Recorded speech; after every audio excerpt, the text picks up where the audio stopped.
start by introducing yourselves and briefly summarizing your education and professional background. Hi, my name is Thai Nguyen. I am a head of venture and innovation for Hensel Phelps, primarily leading Diverge. It's a Hensel Phelps company. We started it in 2023, and really, I think through this conversation today, it's really the emergence of our group as well as the serendipitous meeting with Chaitanya and Track3D as well. So I've been with Hensel Phelps for about 20 years and went to IIT for architecture. So thanks for having me, Todd. Perfect. And I go by NK, and I'm the CEO and co-founder of our company, Track3D. We started Track3D almost 4.5 years ago now. And again, thank you to Thai and Hensel Phelps for their partnership and shaping this journey as we are on this right now. By way of my background, I'm a computer science engineer, and I have been working in the world of cutting edge technologies and startups for over the last 20 years now. All right, thanks, guys. Appreciate that background. So you guys mentioned that you're partnering. How are you guys partnering, and what are some of the projects that you're working on? And we're going to get to the important one. The one that we're talking about is the Courtyard 3 connector project. What are some other things that you guys have been doing to work together and build the kind of relationships that you have? Perfect. And I can start by telling you why we actually started Track3D. So we found when we started Track3D, right, there were multiple technologies that existed that were collecting job site data. But the amount of data being collected and the amount of data being used, there was a huge gap. We call it the data leverage gap. And that became our core vision, how to make this job site data more useful. So when we reached out as a hypothesis and a core vision of, hey, this is something you're already collecting, but it's not doing much. Can we actually build a product where, all this job site data is taken and, the system automatically quantifies and qualifies this information for you? And that vision is where we approached Thai and the Diverge team just out of the blue at that point of time. It was a cold LinkedIn outreach, if I remember right. So that's how this relationship started, where we were like, hey, we have this vision. We, in fact, didn't have a product at that point of time as well. It was a prototype that we had. We had a vision, and we knew we had the capabilities to execute on that vision. And Thai was extremely generous, extremely kind to actually buy into that vision, buy into that thought process, and forge this partnership. So from there started a very deep discovery sessions, basically, where we actually went and visited every region. Again, right, Thai had been so awesome to take us to almost every region within Hensel Phelps and say, take a list of all the tools that we are using right now and do a discovery on how we are using these tools. What are they doing currently, and what is the potential that these tools can actually do? So that laid the foundation of this partnership. And Thai, you want to add to that? Yeah, that's great. Good information. And I think just ahead of that, and prior to meeting NK and Track3D, as Hensel Phelps, and I think similar to many within industry today, and back then we are still struggling with what NK said, really with managing our data and providing insights to our people in a meaningful time that they can allow them to make the best decisions they can in the field. It's very dynamic, as you know, Todd. So within that, we tested so many different products leading up to our meeting with Track3D. I think in industry at that time there was anywhere from 5 to 10 different products that were trying to do something similar. And so we knew there was an appetite for that. Industry, there's an appetite for that. And kind of rewind when I first started for Hensel Phelps, I was tasked as that resource that had to go take progress photos on a regular basis on the job site level. And that was a very daunting task, right? I think organizing all those photos, especially with large jobs, and creating structure and putting it in a way and giving access. So again, taking just days and weeks to manage it and actually to administer it. And so I think we had that appetite in meeting, I think NK, it's just understanding his vision. And, I think for us, the partnership on the onset is very important, and I think it's kind of the basics of, I think human interaction and instilling the trust in each other. And we took risks on both sides to what NK alluded to. And really, I think through a very slow, methodical kind of pace, we naturally let it groundswell within Hensel Phelps, really giving NK really access to our people, our projects, our owners. Within that, Track3D was listening tremendously and really iterating, really, I think, with that whole concept of field first. All right, thanks. Ty, can you clarify what is the Diverge part of Hensel Phelps and how does that relate to what they normally do? Yes, Todd. So Diverge, it's a Hensel Phelps company, and really my role in leading Diverge is in first and foremost partnerships, right? It's really out there sourcing the best tools for the organization. Within that, being a driver for open innovation within industry as well. Like today, the headwinds that industry is facing, it's just not a Hensel Phelps issue. It's really an industry issue, right? And so within that, it's the labor shortages. So Track3D plays a huge part in that, right? Within that. We've got to do things quicker, faster. I think do more with less. All the typical things that you typically hear, but it's I think the reality that we live in today, it's real. And so with Diverge, it's really about sourcing, it's partnering, and again, it's by driving innovation into the construction space. Okay, before we get to how you guys are working together, can you tell me like another example of something Diverge has done to try and improve what you're doing at Hensel Phelps? Sure. Another aspect of Diverge is, I think, again, I'm going to kind of reiterate the whole partnering thing, and it's just not with startups, Todd. I think within the environment that we operate in, we've got to work well with our owners, right? So partnering with our owners in ways that drives innovation at our job sites. Within that, growing the workforce, and so there's a large appetite for us to partner with academia.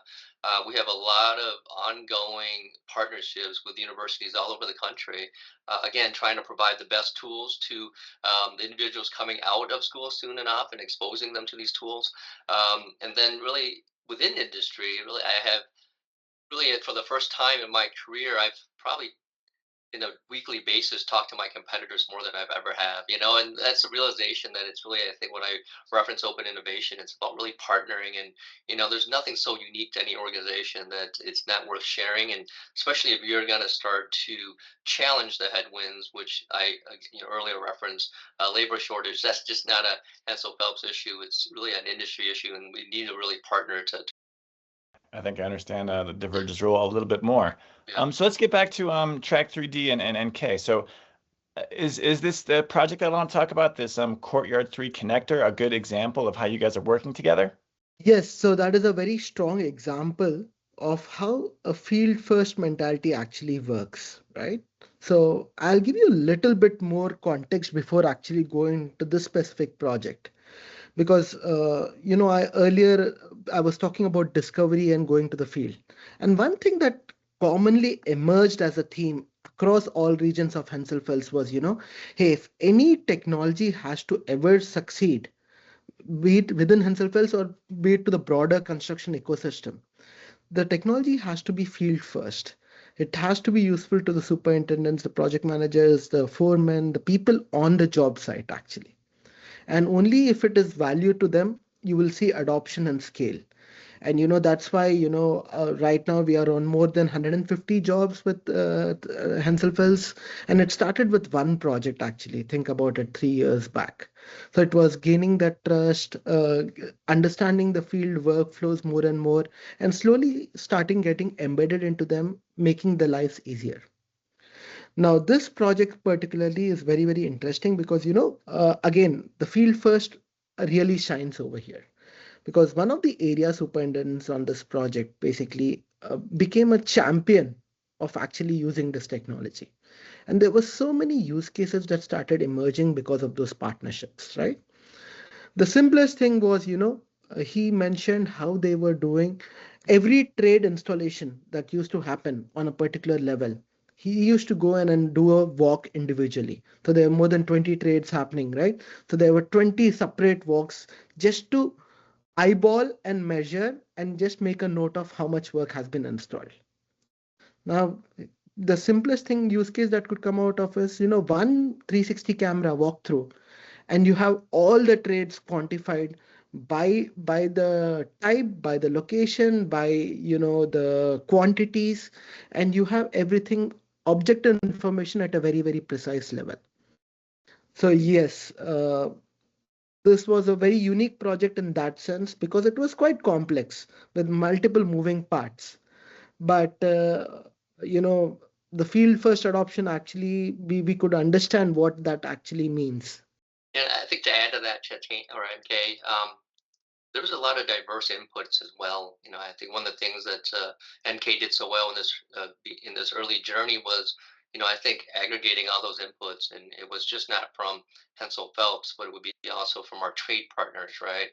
And field staff, right? I think what they face as hurdles on a day-to-day, what really was tedious tasks that would take hours, if not days, to accomplish. NK and Track3D really kept their eyes on the horizon.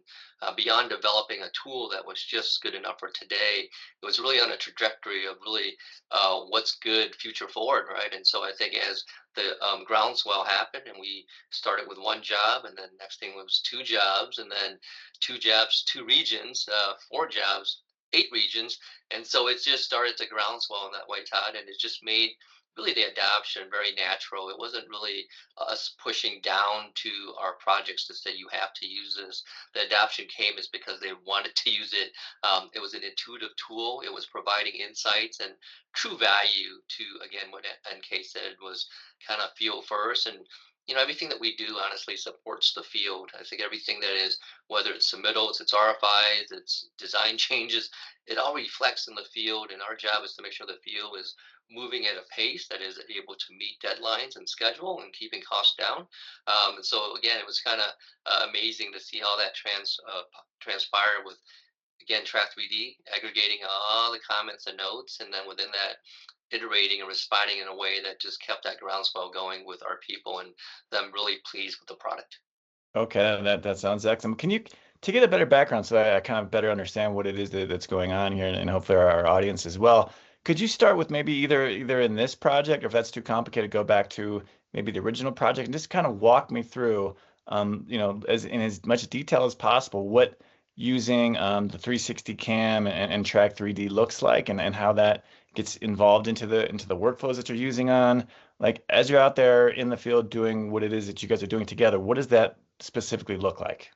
Yeah, NK, let me start with like the traditional means and methods, Todd, right? So I think as you're starting to get reference around really the iteration that Track3D has implemented within our workflows, for us, the traditional means and methods in industry in general, it's really was the human, right? Many humans walking the job site on a regular basis, managing their scope of work, right? It could be underground, it could be utilities, it could be drywall, it could be windows. So whatever that they were managing, they had to, on a regular basis, have a good understanding of the progress of that work in the field on a day-to-day basis. And so we had a multitude of people all over the site managing that work, updating their best to schedule. And obviously, job sites are very complex, they're very dynamic, and they're very fast. And so the human is very limited in honestly everything that they can see, everything that they can process, right? And so back in the day, we had, again, a lot of resources walking the site, and then using just fixed cameras. You had to stop, take a photo of what you needed, go back into the office, download it, make sure it gets into the right platform. And so throughout that process, there was a lot of time consumed. And so within that, obviously, the appetite that I referenced earlier kind of led us to what Track3 provided, and that's where NK can come in and kind of share with you how we're doing it today. Exactly. And in fact, I'll start with a strong example that we actually implemented on this particular project itself, actually. So this is a live airport project, right? So there are passengers, there is work happening in parallel, and it's like work happening almost like within a living organism, right? There's so many moving parts as this project, and that's why airport projects are particularly complex in nature. Now, how it works is, all you do is, as Thai was mentioning, just take a 360 camera, do a regular walkthrough. The camera is recording information, and anything that you can visually distinguish, the AI engine can automatically look at it, measure it. It could be lengths, it could be areas, it could be volumes or count. For example, the length of duct installed. The system would automatically track and tell you how much is installed, and it will visually show it on a floor plan where it is installed as well. So you're getting both quantitative numbers as well as visual cues on where those objects are installed. And anything visually distinguishable, the system is intelligent enough to track it. In fact, it's very interesting because this particular project itself wanted us to track the lighting fixtures, which was not part of the original scope. And some of them, you didn't even have it in the model. And this was one of the few early learnings that we actually got, again, while working with Hensel Phelps teams itself. That, model is never complete nor accurate enough to be reliant on it to do progress tracking. So we took a completely different approach, and although it was a hard engineering challenge, we could now say that it has yielded really tremendous results, because we said we'll track everything based on imagery itself. So if you can see something, we should be able to track it. And so the lighting was a perfect example of that, right? Lighting fixtures, not now already embraced into the model, but you could actually see it, you could capture it, and the system could tell you the count, but not only the count, but it could tell you where exactly they have installed it and where it is not installed yet by projecting it back onto the floor plan. So like this, every trade, every element, every object which is visually distinguishable, we could actually go ahead and track it and quantify it. Okay, so I understand this. Track3D, you're using a Geo 360 camera, is that correct? Walking through, recording everything as you go, and this is all being fed into a computer that then is kind of analyzing it to see what's this, what's that. And so you've got basically a working, 3D model of everything that you can see out there, kind of now annotated through what you do. I'm guessing automatically. And how often? Well, actually, let me start back. How much of this is proprietary? Like, are you using other cameras? Did you come up with the camera, the software, the AI? How much of that did you develop yourself? Let's start there. Great question, Todd. Firstly, we are hardware agnostic. So it could be any visual camera. It could be a camera like your mobile phone, and now we are working on the Meta glasses as well. It could be those as well. So any camera on any platform. So what I mean is, it could be a drone, it could be a robot, it could be a person walking with a camera. In fact, with Hensel Phelps itself, we have partnered on some of the projects with the robot dog, the Spot dog with Boston Dynamics, where it has cameras attached, it goes in and collects all the information. So the vehicle, in fact, it could be a literal car as well. You can attach a camera to the car, and the car goes around for a large, say, wastewater treatment plant project. And we had done that, and you could collect in that information. So hardware agnostic, both the camera and the vehicle or the means of carrying that can be anything. The idea is use this moving cameras information, create, as you rightly said, right, create a live 3D model of the site, not a virtual 3D design representation like the BIM or a Revit model, but a live 3D representation through our proprietary engine. And then our proprietary AI engine again goes in and looks at every object, segments it, measures it, and projects it back onto the floor plan. This way you're getting at every point of time what are the new changes that have happened, and you're getting the quantification and qualification of those changes as well.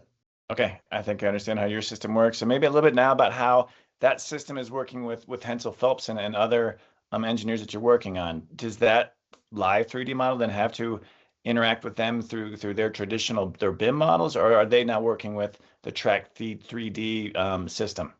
Again, great question, right? And again, I want to re-emphasize the point that, when we started originally, we said, let's depend on the Revit model as the design intent and let's tie everything to that. What we learned though was, no model was detailed enough. Like, it was humanly impossible, or, not impossible, but very tough to actually model every intricacy, every nut, every bolt, every stud that gets installed on the site. But it's still imperative that you might want to count it, like the top track, bottom track, and the framing as 3 different elements instead of just the wall that you would see in the model. So we learned very early that, no model was complete enough, detailed enough, and no model was accurate enough. It was design intent, but you couldn't model the conduits exactly where they were supposed to go, right? So what we understood and learned was, while we use the design intent, let's not be dependent on it. Let's just track the reality from the imagery that we are capturing. So what our system does is, once you create a 3D model of the reality itself, so that's the 3D part of Track3D as well. We actually look on that 3D live model that we have created, and we measure everything based on that. And that is where we show it with reference to the floor plan. The floor plan becomes a frame of reference because, again, the field teams execute by the floor plans. So your shop drawings and your floor plans become your frame of reference and communication, where every asset, every duct, every outlet, every framing that gets installed gets projected onto the floor plan to show you the location. And you can always look at the image to see What does that mean? Hey, system is telling me a new duct element is installed over here, or a duct is insulated. What does that mean? A conduit is installed over here. What does that mean? You can always visually verify that. And now tying this to schedule, you can always know automatically, are we on track? Like what was the planned timeline versus where we are actually with respect to the project right now? I think in usage from a Hensel Phelps perspective, Todd, it's the example I would use is what we referenced for SFO. We had a very progressive area superintendent that literally would use the Track3D platform every morning for his staff, right? He would walk them through not only what was intended to be placed that day or that week or that month, but then also use that same tool to validate installation versus design the items that have been placed. Within that, it also helped the coordination process, bringing our trade partners in, everyone kind of looking at the same coordinated information. It was really helpful that there was really no assumptions, right? Everything was very factual. And as the job progressed, it just, it really garnered the trust of not only the staff, but the trades as well. And so it just made it a really amazing, productive environment for everyone involved. That's excellent. Our audience is mostly the engineers on this side of this. So how are they interacting? Are they, learning to use the Track3D? Is that what they're working with now? And then if that is the case, how do they then like import those things? I'm sure at some point, no matter what system they're using, they have to, export these PDFs to people in the team. How does that kind of work from the engineer's perspective, please? Yes, so we do have mobile apps, both Android and iOS, and we have a web app where you can view all this information. But we also understand that, for ease of sharing, you get reports where you can actually export these PDFs and share it via whatever medium you would like to consume it.